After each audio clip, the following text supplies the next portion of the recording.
ফুরাত নদীটা শুকিয়ে যাবে, তখন জানবে কিয়ামত খুব কাছে এসে গেছে। বিজ্ঞানীরা রিসার্চ করে বলছে ফুরাত নদী শুকাতেই চলেছে, সম্ভবত 23-এর মধ্যেই শুকিয়ে যেতে পারে এবং ফুরাত নদীর ভেতর থেকে একটা সোনার পাহাড় বেরোবে। অলরেডি সোনা ছোট ছোট বেরোতে শুরু হয়েছে। ওই দিন জানবে কিয়ামত খুব কাছে। আল্লাহ নবী বলে দিয়েছে, এ আমার উম্মতিরা, লোভে পাপ, পাপে মৃত্যু। শুধু দয়ার নবী নয়, আল্লাহ খুদ নিজে বলছে কিয়ামত হবে। ইজা ওয়াকাতিল ওয়াকিয়া লাইসা লিওয়াকাতিহা কাযিবা, অবশ্যই কিয়ামত হবে, এই ঘটনার মধ্যে মিথ্যা নাই। কিন্তু কবে হবে?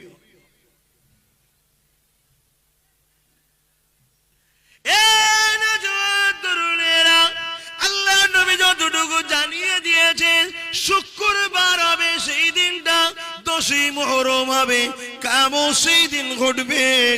কবে হবে আল্লাহ রাসূল ভালো জানে। তবে নবী জানিয়ে দিয়েছে, দুনিয়ার জমিনে যখন এই সব ঘটনাগুলো ঘটতে থাকবে, তখন তোমরা মনে রাখবে কিয়ামত খুবই কাছে চলে এসেছে। কি ঘটনা? আল্লাহ নবী জানিয়ে দিয়ে, দুনিয়ার জমিনে মায়ের উপরে জুলুম হবে, সন্তান তার মাকে ভাত দেবে না, সন্তান তার মাকে জুলুম করবে, অত্যাচার করবে, সন্তান তার বাপকে দুশমন মনে করবে, দুশমনকে বন্ধু মনে করবে, বাপের উপরে জুলুম হবে, বাপ মারা বাধ্য ছেলেরা হবে। সেই দিন মনে রেখে দেবে কিয়ামত খুবই কাছে এসে গেছে। আল্লাহ নবী জানিয়ে দিলে, যেদিন দুনিয়ার জমিনে নারীরা সমাজের মোড়ল হয়ে যাবে, ওই দিন জানবে কিয়ামত খুবই কাছে এসে গেছে। নবী আমার জানিয়ে দিলে, যেদিন বাড়ি বাড়ি বাড়ি বাড়ি পরকীয়া চালু হয়ে যাবে, ওই দিন জানবে কিয়ামত খুব কাছে এসে গেছে।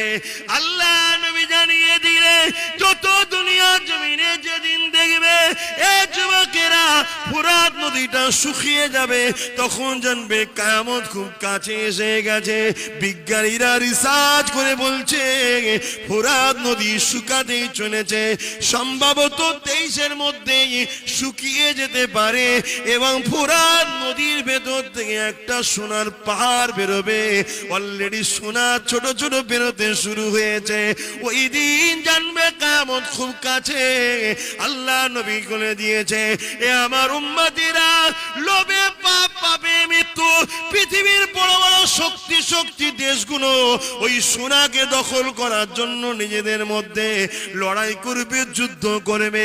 গরিবের ঘরে ছেলেদের ঘরে সামান্য কিছু কিছু পয়সা দিয়ে তাদেরকে টেনে টেনে নিয়ে যাওয়া হবে ওই যুদ্ধের সৈনিক হিসাবে দল ভাড়াবার জন্য। আল্লাহ নবী জানিয়ে দিলেন, আমার মান্যওয়ালারা, তোমরা খবরদার লোভে পড়ে ওই ফুরাত নদী থেকে যে সোনার পাহাড় উঠবে, ওটাকে নিভার জন্য যাবে না। কেন? আমি নবী জানিয়ে দিই, পৃথিবীর যত বড় বড় শক্তি থাকুক না কেন, ওখান থেকে কেউ উপকারিত হতে পারবে না। উপরন্তু যুদ্ধে 9 জনের মধ্যে 7 জন মারা যাবে। যদি মনে রেখে দেন, এমন করে 9 কোটি যদি মানুষ পৃথিবীতে থাকে কম বেশি, তার মধ্যে 7 কোটি মানুষ, ওই 900 কোটি মানুষ যদি পৃথিবীতে থাকে, ওই পাহাড়কে কেন্দ্র করে 700 কোটি মানুষ লড়াই করে মারা যাবে। বড় দুঃখ ভাই, ভারতবর্ষ গণতন্ত্র খাতা কলমে আছে, গণতন্ত্র ভাবে মানুষ চলতে পারে না। কেন? আমি আমার ধর্মের কথা আমার কমকে শোনাতে পারি না। শুনছেন না শোনেন না? আমার ধর্মের কথা বলবো, আমার কমকে বলতে পারি না। আমার ধর্মের আজান দেবো, দিতে পারি না। আমার ধর্মের মসজিদে গিয়ে একটু আল্লাহর ইবাদত করবো, করতে পারি না। অত্যাচার হচ্ছে না, হয় না। ওই খাতা কলমেই গণতন্ত্র আছে। হাকিকাতে সব গণতন্ত্রকে বাদ দিয়ে স্বৈরাচারী তন্ত্র চলছে। বিশেষ করে ইসলামের উপরে সবার আক্রমণ। সত্য না মিথ্যা? এখন আমি যদি বলি, আবার তখন বলা হবে আব্বাস সিদ্দিকী ছাড়া সবাইকে নিয়ে আসো, আব্বাস সিদ্দিকী আনা যাবে না। শুনছেন না?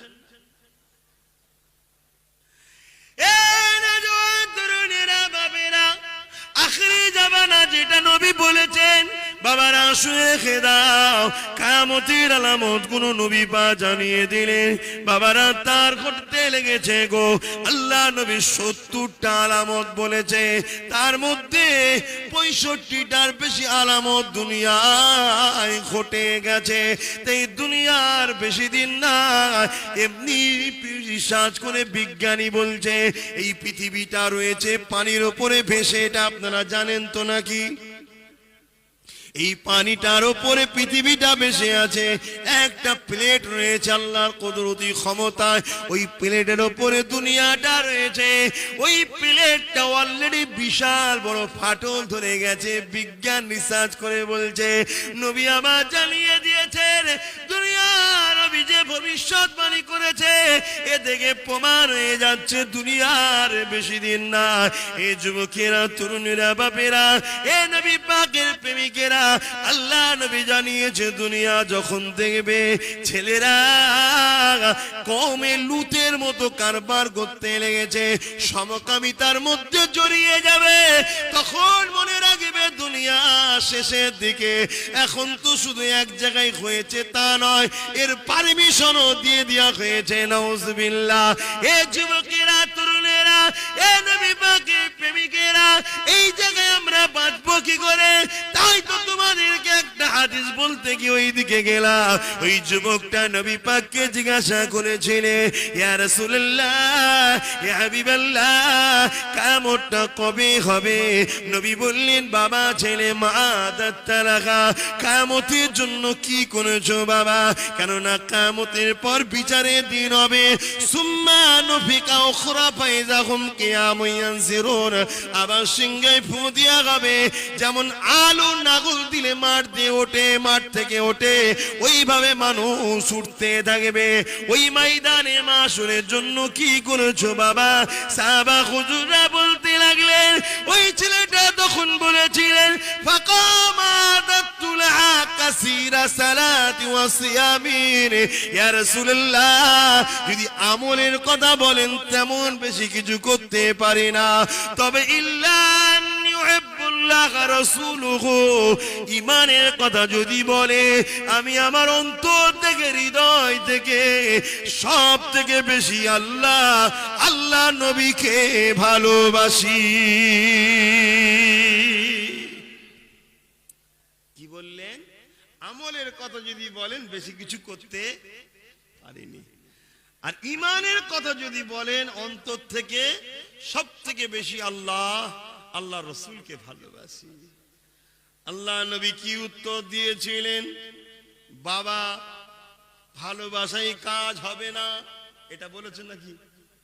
না, বুখারীর হাদিস, কোরআনের পরে যে কিতাবের মর্যাদা রয়েছে, আল্লাহ নবী বলেছেন আল মারউ মা মান আহাব্বা। শোনো যুবক, ভাইজান করে পাগল, আব্বাজানরা শোনেন, বাবাজি বাবাজি করে পাগল, মা বোনেরা শোনেন, ছেলের জন্য, ভাইয়ের জন্য পাগল। এই প্রেমটা বৃথা যাবে না, কেননা নবী জানিয়ে দিলেন আল মারউ মা মান আহাব্বা। এ দুনিয়ার মানুষ শুনে খেদা, নবী বললেন দুনিয়ায় যে যাকে ভালোবাসবে পরকালে সে তার সাথেই থাকবে। আরো জোরে বলুন সুবহান। আল্লাহ নবী কি মিথ্যা বলে? বলুন বলুন, নবী পাকের কথা কি চেঞ্জ হবে? না, নবী পাকের কথার বিরুদ্ধে কেউ কিয়ামতের দিন দাঁড়িয়ে বলবে যেটা চলছে না, চলবে না। আছে নাকি কেউ? হ্যাঁ, কিছু শয়তান আছে রে বাবা, তারা স্পেশাল কোটায় জাহান্নামে যাবে। কি কোটায়? আপনাদের বলতে খারাপ লাগছে? আপনারা কি ইবলিসের দিকে নাকি? আপনারা নবীর গোলামদের দিকে নয়? আপনারা নবীর বংশের বাচ্চাদের দিকে নয়? তাহলে আবার অত টেনশন কিসের?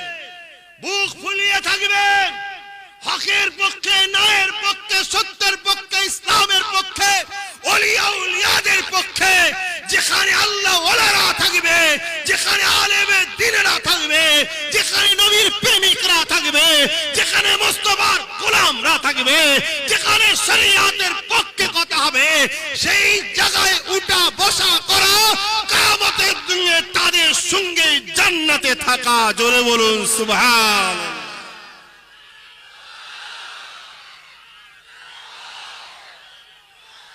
বাপ আমার গল্প বলছি না, দলিল নেবেন। আল্লাহ নবী হুজরা মুবারকে কিছুক্ষণ পর সাহাবাদের কাছে বেরোলেন। আম্মা বোনেরা একটু মন দিয়ে শুনবেন, দুনিয়ায় চলতে গিয়ে আমাদের অনেক ভুল হয়ে যাচ্ছে, কিন্তু লাইন ক্লিয়ার রাখুন, লাইন কেটে দেবেন না। বাল্ব যদি খারাপ হয় চেঞ্জ করলেই মিটে যাবে, আর ট্রান্সমিটারের সঙ্গে যোগাযোগের কানেকশন যদি কেটে যায়, ও হাজারো বাল্ব চেঞ্জ করে আলো কোনোদিন জ্বালাতে।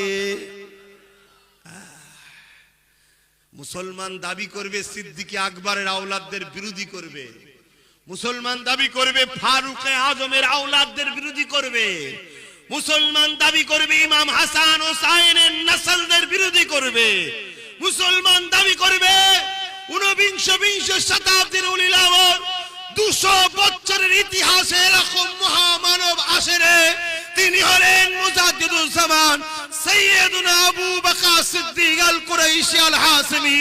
দাদা হুজুরের আওলাদদের বিরোধী করবে, আর তুমি বলছো আমি তো নামাজ পড়ি, আমি তো রোজা রাখি। শুনুন বন্ধু, আল্লাহ নবী বলেছেন আমার উম্মতদের মধ্যে 73টা দল হবে। কটা? 72টা জাহান্নামে যাবে। 72 দলে নামাজ থাকবে, টুপি থাকবে, দাড়ি থাকবে, হজ থাকবে, যাকাত থাকবে, এক কথায় 72 দলে আমল থাকবে, তারপরও জাহান্নামে যাবে। কেন? 72 দলে মেন জিনিসটা নাই কি? আর যে দলটা জান্নাতে যাবে এত আমল থাকবে, কিন্তু এতে আমলের আগে ঈমানটাও রেখেছে। জোরে বলুন সুবহানাল্লাহ। ওই দলের ঊনবিংশ শতাব্দীর দায়িত্বপ্রাপ্ত ইমাম যুগ শ্রেষ্ঠ মুজাদ্দিদুল জামান শেখ আবু বকর সিদ্দিক দাদা হুজুর পীর কেবলা। জোরে বলুন সুবহানাল্লাহ। এটা পূর্ব ভারতের।